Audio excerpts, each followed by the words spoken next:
Hello everybody, GamerMelon here, and welcome to a video about 10 tips and tricks about soil.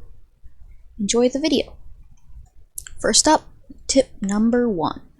In my testings, it takes about 20 seconds to mine a full canister of soil if you mine straight down.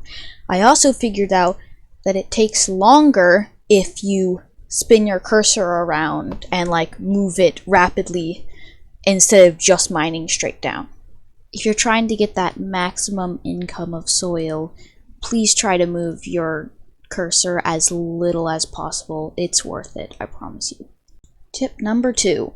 You probably know of Drill Mod and Strength 1, 2, and 3, but did you know there's actually 4 tiers of soil? With no mod, you can mine Tier 1 really easily, but struggle with Tier 2. With only one Tier 1 mod, you can mine 1 and 2 easily, but struggle with 3.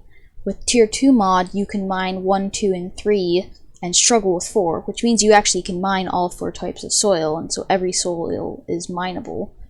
And with Drill Mod 3, or Drill Strength, you can mine all soils really easily. So, based on your playstyle, it's a good choice to choose whatever fits you. Tip number 3. If you've ever used the soil centrifuge, you know it can definitely get you out of a pinch at some point. But, did you know the most efficient way to use it is not actually to use it to get ammonium? The most efficient way to use a soil centrifuge is actually really only for organic, compound, and resin, and sometimes clay, and maybe quartz.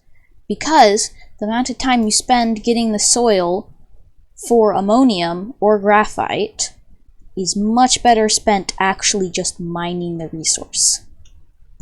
Tip number 4. Did you know that soil can actually get you any resource you like? All you have to do is turn any of the resources made by the soil centrifuge into a scrappable material, scrap it, and then you can use it in the trade platform. Easy for getting that good lithium if you don't want to have to fly all the way over there. Tip number 5.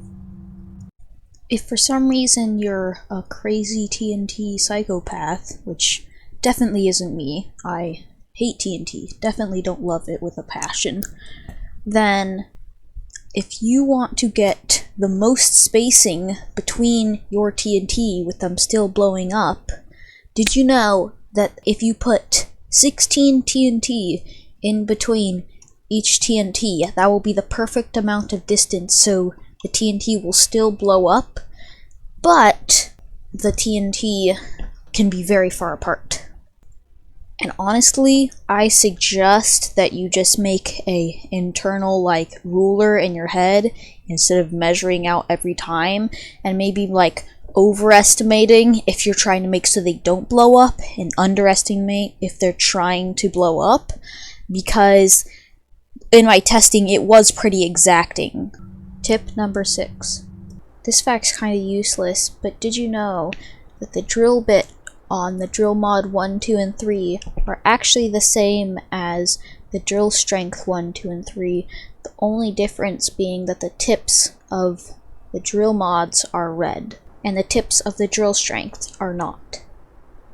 Tip number 7. A soil centrifuge uses 4 units per power over 15 seconds.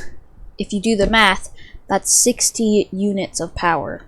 And to put that in perspective, a small battery contains 32 units of power, so just barely half, while a medium generator generates 300 units.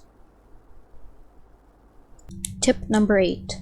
Honestly, I think the terrain analyzer is one of the most underused items in this game, because when I was researching for this video, I had no idea how to use them. So pretty much how they work is the first terrain color you mine, that is the color that it will lock onto, and you have to mine a certain amount of soil to complete the color. And then once you have that color, when it's attached, you can only mine that soil of that color and only place of that soil of that color. Tip number 9. If you're ever trying to get soil in large quantities, which you always should be, I would highly suggest that you get a large rover, attach a drill, and a soil canister, and I think that's the fastest way to get any large amount of soil. So please, if you're trying to get soil, please do it. And last but not least, tip number 10. This is a really weird tip, but if you're ever trying to clear out trees or rocks, if you build terrain, not mine terrain, if you build terrain, just tap in the center of the object, the tree or the rock or other object, then it'll actually fall. And if it doesn't, then you probably didn't click the center. It's really useful, and I use it for clearing out forests before I get a drill. Thank you guys so much for watching, and I'll see you guys in the next video.